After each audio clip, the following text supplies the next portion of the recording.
Hello everyone. आप सभी का एक बार फिर से स्वागत है हमारे इस चैनल पे। मैं उम्मीद करता हूँ आप सभी अच्छे होंगे।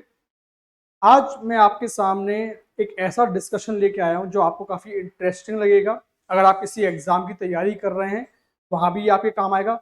खासकर वो बच्चे जो इस साल होने वाले एग्ज़ाम की तैयारी करें, खासकर यूपीएससी 2025 मेंस की या आने वाले समय में कोई भी स्टेट पीसीएस है, उनके लिए भी ये डिस्कशन काफ़ी महत्वपूर्ण है। अगर आप हिस्ट्री के स्टूडेंट हैं, आप बीए कर रहे हैं, एमए कर रहे हैं, आपके लिए भी ये उतना ही इम्पॉर्टेंट है। तो जैसा कि आप मेरे पीछे देख सकते हैं कि आपके पीछे जो इमेज है ये हमारे दादा भाई नेहरू की है, जिनको हम the grand old man of India के नाम से जानते हैं। अब आगे बढ़ने से पहले मैं आपको ये बता दूं कि हम इनके बारे में चर्चा क्यों कर रहे हैं, क्या मकसद है मेरा कि मैं इनके बारे में आपसे बात कर रहा हूं।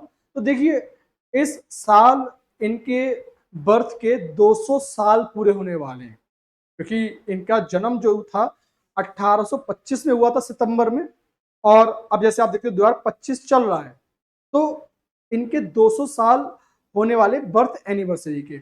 अगर आप लोग करंट अफेयर्स पढ़ रहे हैं तो आपने देखा होगा कि हाल ही में 30 जून को इनकी डेथ एनिवर्सरी भी मनाई गई थी। दादा भाई नेहरू जी एक ऐसा नाम है जो इंडियन नेशनल मूवमेंट में बड़े सम्मान के साथ लिया जाता है। तो इन्हीं सब चीज़ों को आज हम डिस्कस करने वाले हैं। मैं उम्मीद करता हूं कि आपको ये वीडियो पसंद आएगी और काफ़ी कुछ हम इसमें जानेंगे। तो एक थोड़ा सा मैं परिचय दे दूं इनके जीवन के बारे में। तो जैसा कि मैंने कहा, इस साल इनके बर्थ के 200 साल पूरे होने वाले हैं। तो इनका जन्म 4 सितंबर 1825 को हुआ था बॉम्बे प्रोविंस में, और एक पारसी फैमिली में इनका जन्म हुआ था। इनके पिताजी प्रीस्ट थे, जोरोस्ट्रियन प्रीस्ट, क्योंकि ये पारसी फैमिली से बिलोंग करते थे। बट अनफॉर्चुनेटली जब ये बहुत यंग 4 साल के बच्चे थे तब इनके पिताजी का देहांत हो गया। इनकी जो माँ है उन्होंने इनको पाल पोस के बड़ा किया, और दादा भाई नेहरू जी ने बचपन से ही बहुत संघर्ष किया, पढ़ने में काफी अच्छे थे, और मुंबई के फेमस कॉलेज एल्फिंस्टोन कॉलेज, हो सकता है आपने हिस्ट्री में इनको पहले भी पढ़ा हो इस कॉलेज के बारे में, एल्फिंस्टोन कॉलेज से इन्होंने ग्रेजुएशन किया। और एक बात जो आपको बड़ी रोमांचित करेगी, आपको बड़ा हैरान में डालेगी, कि जिस समय पढ़ाई करना इतना आसान नहीं था, ब्रिटिश सिस्टम था उस समय, उस समय इन्होंने मात्र 25 साल की उम्र में ये पहले ऐसे भारतीय थे जो मैथमेटिक्स के प्रोफेसर बने। आप सोचिए, आज हम तैयारी करते हैं, हम पढ़ाई करते हैं, आज भी कई ऐसे लोग हैं जो 25 साल की उम्र में प्रोफेसर नहीं बन पाते। मैं बात कर रहा हूं प्रोफेसर की, ना कि सिंपल टीचर की, और वो भी उस जमाने में जब पढ़ाई करना इतना आसान नहीं था। तो 25 साल की उम्र में ये पहले ऐसे भारतीय थे जो मैथमेटिक्स के क्या बने, प्रोफेसर बने। ठीक है। उसके बाद जब कुछ समय बीता, ये लंदन गए, इन्होंने इंग्लैंड की यात्रा की। वहां पे इन्होंने देखा कि जो इंग्लैंड है वहां के हालात, और इन्होंने कंपेयर किया भारत के हालात से, तो एक तरह से इनका दिल दुखी हो गया। इन्हें देखा कि एक मेरा देश जो भुखमरी से लड़ रहा है, वहां पे इतनी पॉवर्टी है, एक तरफ ब्रिटिश एम्पायर जहां पर इंग्लैंड में लोग अच्छे से खा पी रहे हैं, इन्होंने देखा कि फैक्ट्रियों में भारत की कॉटन लदी पड़ी है ना। भारत का किसान जो कॉटन उगा रहा है उसको अपना मुआवजा नहीं मिल पा रहा, पैसे नहीं मिल पा रहे, वही कॉटन लंदन की मिल्स चला रही है। जैसे आपने सुना होगा मैनचेस्टर, है ना। तो वहां की जो टेक्सटाइल इंडस्ट्री बूम कर रही है, किसके दम पर, इंडियन इंडस्ट्री के दम पे। तो यही एक कारण था, जब ये भारत लौट के आए, इन्होंने ब्रिटिश की जो पॉलिसीज थी उनको क्रिटिसाइज भी किया, वो हम अभी डिस्कस भी करेंगे थोड़ा और ब्रीफ में। But as an idea I am telling you कि जब ये इंग्लैंड गए, इन्होंने देखा कि जो इंग्लैंड बात करता है जस्टिस की, मानवता की, वो इंडिया में क्या कर रहा है। एक और बहुत इंपॉर्टेंट पॉइंट है कि दादा भाई नेहरू जी ऐसे शख्स थे, एक ऐसे पहले भारतीय थे जो ब्रिटेन में, ब्रिटेन की संसद में गए एज अ इलेक्टेड मेंबर।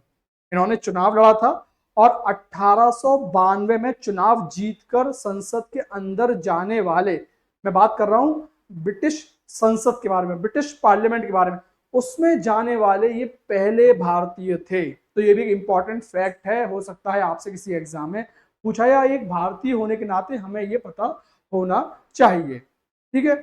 एक और खास बात यह कि हालांकि ये जब चुनाव जीते तो मार्जिनल विक्ट्री से ही जीते, जस्ट 5 वोट से। बट जीत जीत होती है, चाहे वो 5 वोट से हो चाहे 1 वोट से हो। और सबसे बड़ी बात, एक भारतीय के लिए, एक भारतीय किसी को हराकर ब्रिटिश पार्लियामेंट का हिस्सा बना और लिबरल पार्टी से चुनकर गए थे, ठीक है ना। तो ये था कुछ इनके बारे में एक ब्रीफ आइडिया कि कैसे इनका बचपन बीता, इन्होंने कैसे अपनी लाइफ को आगे बढ़ाया। और अब हम डिस्कस करते हैं इसके बारे में कि कैसे दादा भाई नेहरू का एक अभूतपूर्व योगदान रहा है हमारे इंडियन नेशनल मूवमेंट में और भारत के इतिहास में। तो आइए डिस्कस करते हैं। तो अगर मैं बात करूं role played in Indian national movement की, तो यहाँ पे ब्रीफली मैंने चीजों को कलेक्ट किया है ताकि आप लोग रिवाइज भी कर रहे हैं, पढ़ भी रहे हैं, तो आप इजीली समराइज कर सकें। तो सबसे पहला जो इंपॉर्टेंट इनका योगदान है वो है economic critic of British colonialism. जो अंग्रेजों का जो शासन काल था उसको इन्होंने इकोनॉमिकली एक्सपोज किया कि कैसे भाई तुम्हारी आर्थिक नीतियां हैं वो भारत के लिए घातक हैं, तुम्हारे इकोनॉमिक पॉलिसीज की वजह से हम लोग क्या हो रहे हैं, गरीब हो रहे हैं। और उसमें बहुत फेमस टर्म निकल के आया, आप लोगों ने पढ़ा होगा या पढ़ोगे, theory of drain of wealth, है ना, कि भारत का पैसा कहाँ ड्रेन किया जा रहा था, ब्रिटेन में, लंदन में। यहाँ से बारिश पानी लेके बारिश कहाँ हो रही थी, लंदन में बारिश हो रही थी, और यहाँ पे क्या पड़ रहा था, सूखा पड़ रहा था, ठीक है। और उन्होंने एक आंकड़ा दिया कि लगभग हर साल एनुअली इंडिया को 30 मिलियन पौंड का नुकसान हो रहा था। और आप सोचिए ये बात मैं कब की कर रहा हूं, आपके 19th सेंचुरी की। उस समय 30 मिलियन पौंड का मतलब आज के जमाने में ये लाख करोड़ रुपए हो गया। इतना घाटा इंडिया को हो रहा था हर साल। तो सोचिए कि ऐसे नहीं भारत गरीब रह गया, आज हम जो परेशानी झेल रहे हैं, पॉवर्टी झेल रहे हैं, उसमें ब्रिटिश रूल का बहुत बड़ा योगदान है।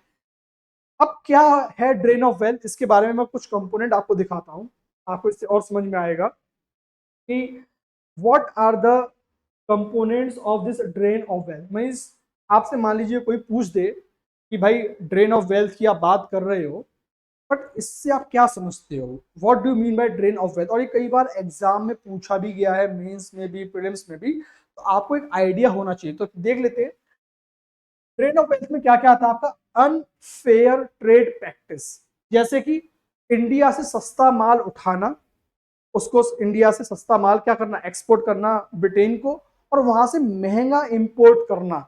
मान लीजिए यहां से हमने कॉटन उगाई, मान लीजिए मैं ये शर्ट पहन रहा हूं, तो ये शर्ट मान लीजिए लंदन से बन के आई है, तो जब इंडिया से जो कॉटन जा रहा है, रॉ मटेरियल बहुत ही सस्ता, बहुत ही सस्ता, ठीक है।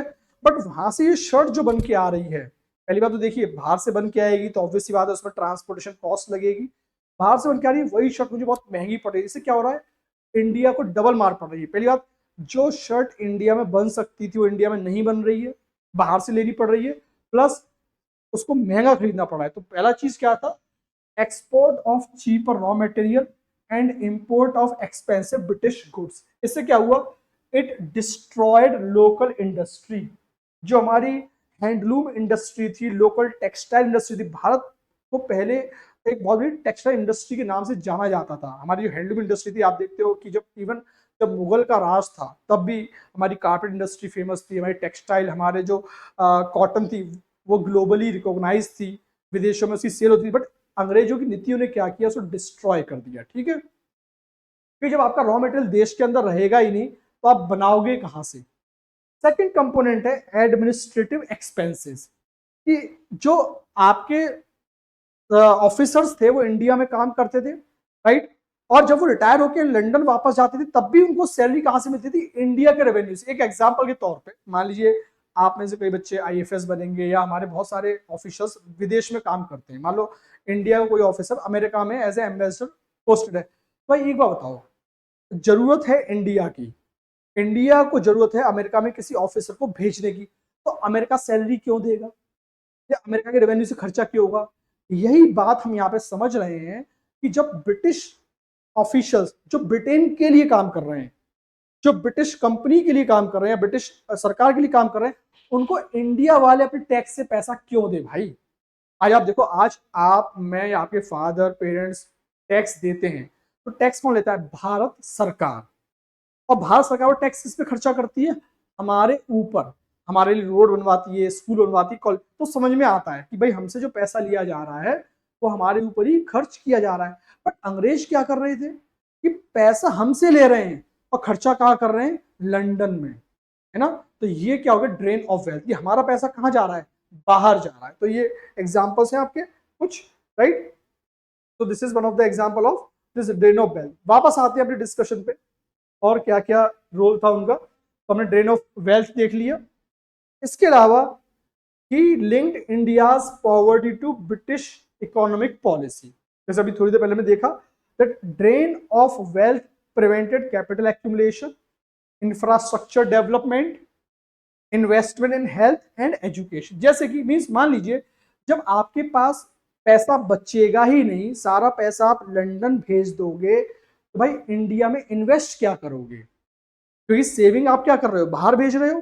तो ना आप रोड बनवाने पे पैसा खर्च करोगे, ना शिक्षा पे, ना हेल्थ पे। तो ऑब्वियस सी बात है इंडियंस क्या रहेंगे, पिछड़े हुए, अंडर डेवलप्ड। क्योंकि हम जब अपना डेवलपमेंट करते हैं तो हमारे पास सेविंग होनी चाहिए, तभी आप कोई मकान खरीद सकते हो, नई कार खरीद सकते हो। जब आपकी कोई सेविंग ही ले जाएगा, आप कहां से कुछ कर पाओगे। तो same thing was about the India, right. उसके बाद इन्होंने एक बुक भी लिखी थी, जो मैं आपको बुक दिखा भी देता हूं, जिसमें इन्होंने इसका जिक्र किया। Let me show you the book. तो आप देख रहे हो ये बुक है, दादाभाई नेहरू जी ने बहुत अच्छी किताब लिखी थी, poverty and un British rule in India. ये जो बुक है इसमें उन्होंने जिक्र किया कि भारत की गरीबी और अन ब्रिटिश, अन ब्रिटिश का मतलब मैं आपको समझाता हूं थोड़ी देर में, कि जो रूल है इंडिया में जो गरीबी है उसका कारण अंग्रेजी हुकूमत है, ब्रिटिश रूल है। वापस आते हैं अपने डिस्कशन पे। तो यहाँ पे आप देखो इन्होंने इसको अन ब्रिटिश क्यों कहा, जो किताब भी मैंने आपको दिखाई कि अन ब्रिटिश रूल क्यों बोला इन्होंने, क्योंकि आप देखो reason, it violated principle of fairness and justice. क्योंकि देखिए ब्रिटिश क्या बोलते हैं, रूल ऑफ लॉ, है ना। ब्रिटिश लोग क्या होते हैं, हम जस्टिस की बात करते हैं, रूल ऑफ लॉ की बात करते हैं, बट यहाँ पे बात किसकी हो रही है, यहाँ पे बात हो रही है इनजस्टिस। क्योंकि आप देखो लंदन में लोग कर रहे हैं न्याय की बात, आराम से सड़कों पे घूम रहे हैं, डेमोक्रेसी एंजॉय कर रहे हैं। बट इंडिया में लोग के ऊपर क्या पाबंदियां लगाई हुई हैं, तो that is un British. British culture क्या बोलता है, फ्रीडम, इक्वालिटी, जस्टिस की बात। बट इंडिया में जस्ट उल्टा हो रहा है, इसलिए उन्होंने क्या बोला, अन ब्रिटिश। ब्रिटिश ना होना, उल्टा बिल्कुल उसका ना, un British means it violated the principle of fairness and justice. ठीक है ना, तो ये भी उन्होंने बताया। देन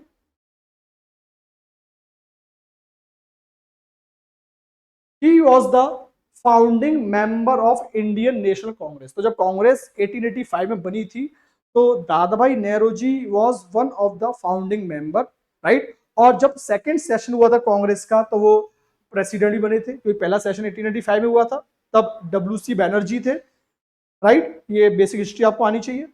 1886 में he became the second president, फिर उसके बाद दोबारा वो बने 1893 में, फिर से वो बने 1906 में, और 1906 में आप पढ़ते भी हो, ठीक है ना। तो ये काफी इंपॉर्टेंट एरिया है, आपसे पूछा जा सकता है दादाभाई नेहरू जी कितनी बार कांग्रेस के प्रेसिडेंट बने, कितनी बार, 3 बार। फिर he advocated for women's right and social reform. उन्होंने महिलाओं के अधिकारों की बात की, उन्होंने सोशल रिफॉर्म की बात की, समाज में बदलाव आने चाहिए, जैसे कि विडो रीमैरिज, विधवाओं की फिर से शादी कराना, वुमेन्स एजुकेशन। इसके अलावा उन्होंने गरीब लोगों के लिए पारसी फाउंडेशन भी एस्टेब्लिश किया था, पारसी फाउंडेशन, जो कि गरीब पारसी लोगों के लिए मदद करता था, ठीक है। उसके अलावा इनके जो आइडियाज थे, है ना, His ideas influenced future leaders। तो इनके आइडियाज भी आपको पता होने चाहिए, क्योंकि हो सकता है आपसे पूछा जाए कि ऐसे कौन से आइडियाज थे दादा भाई नेहरू जी के, जिसने हमारे इंडियन नेशनल मूवमेंट के बाकी आने वाले लीडर्स को प्रभावित किया। तो आप देखो his ideas means economic justice, क्योंकि उन्होंने बात की इकोनॉमी के बारे में, सेल्फ रूल के बारे में। तो आज आप देखते हो हम बात करते हैं आत्मनिर्भर भारत, है ना, या हिस्ट्री में पढ़ते हो स्वराज के बारे में, है ना। तो उसकी चर्चा इन्होंने भी पहले की थी। इन्होंने कहा था कि हमें सेल्फ रूल करना पड़ेगा। हम मेक इन, जैसे आप देखते हो मोदी जी बात करते हैं मेक इन इंडिया की, इन्होंने भी बात की, क्योंकि हमारा रॉ मटेरियल कहाँ जा रहा था, लंदन जा रहा था, तो उसको रोकना था इंडिया में ही, है ना। इसलिए उन्होंने सेल्फ रूल की बात की। उन्होंने इक्विटी की बात की कि समाज में सभी लोगों को मौका मिलना चाहिए, चाहे वो महिलाएं हों, चाहे माइनॉरिटी कम्युनिटी हो या कोई गरीब तबका हो, सबको आगे बढ़ने का मौका हो, राइट। इसलिए उनको सोशल रिफॉर्मर भी बोलते हैं। और इनके आइडियाज से जो बाकी लीडर थे, जैसे आने वाले समय में जवाहरलाल नेहरू, महात्मा गांधी और भी जो मॉडरेट्स थे, एक्सट्रीमिस्ट थे, सब उनकी रेस्पेक्ट करते थे। तो अगर हम इसको समराइज करें कि जो हमारे दादा भाई नेहरू थे, ठीक है, उन्होंने एक बहुत बड़ा योगदान दिया देश की आज़ादी में, देश के लिए फाउंडेशन रखने में। जैसे मैंने कहा कि वो कांग्रेस के फाउंडिंग मेंबर थे, इन्होंने नींव रखी, एक स्ट्रेटजी बनाई कि कैसे देश को आगे लेके जाना है, कैसे अंग्रेजों के खिलाफ आवाज उठानी है, कैसे उनको एक्सपोज करना है। संसद में, जो ब्रिटिश संसद में जब चुन के गए थे, इन्होंने आवाज उठाई कैसे ब्रिटिश पॉलिसीज इंडियंस को प्रभावित कर रहे हैं इंडिया में। तो हमें ध्यान रखना है कि जैसे कि मैंने कहा शुरुआत में भी कि इनके इस साल जन्म के 200 साल पूरे होने वाले हैं, तो आपको इनके आइडियाज, इनके कंट्रीब्यूशन के बारे में पता होना चाहिए, पूछा जा सकता है। एज ए इंडियन हमें भी ये जानना चाहिए कि इनका क्या कंट्रीब्यूशन था, कि he is one of the finest leader of our Indian national movement. तो आई बिलीव कि इस ब्रीफ डिस्कशन से आपने काफ़ी कुछ समझा होगा, काफ़ी कुछ आपको समझ में आया होगा। ऐसे ही डिस्कशन में आपके सामने लाता रहूँगा। अगर आपको ये डिस्कशन अच्छा लगा हो, ब्रीफ डिस्कशन आपको एग्जाम ओरिएंटेड लगा हो, तो प्लीज़ कमेंट करके मुझे जरूर बताइए। पढ़ते रहिए। Thank you.